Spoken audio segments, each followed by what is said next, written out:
ഇന്നലെ നടന്ന ഒരു നാട്ടിലൊരു നബിദിന പ്രോഗ്രാമിൽ ഈ ഒരു ദഫ് ഞാൻ വളരെ ഇഷ്ടപ്പെട്ടൊരു ദഫാണ്. ഈ കളി ചെറിയ കുട്ടികൾ ആ കളിക്കുന്ന കാണുമ്പോൾ വല്ലാതൊരു മനസ്സിലേക്ക് വല്ലാതൊരു സന്തോഷം തോന്നിപ്പോയി. നമ്മൾ പഴയകാല ഓർമ്മകളൊന്ന് വന്നു പോയി.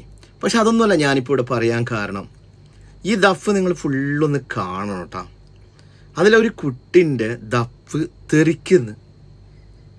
എന്നിട്ടും ആ മോന് അവിടെ ആ ദഫ് എടുക്കാനോ അതിനെ നോക്കാനോ ഒന്നും പോകുന്നില്ല. അവൻ ആ കൈ കൊണ്ട് മറ്റുള്ള സുഹൃത്തുക്കൾ എങ്ങനെ കളിക്കുന്ന ദഫ് കൊണ്ട് അതേമാതിരി ആ മോന് ദഫും കൊണ്ട് കളിച്ച് ജനങ്ങളെ പ്രശംസ പിടിച്ച് പറ്റിയ ഒരു സംഭവമാണിത്. വല്ലാതൊരു സന്തോഷം തോന്നിപ്പോയി ഇത് കാണുമ്പോൾ തന്നെ.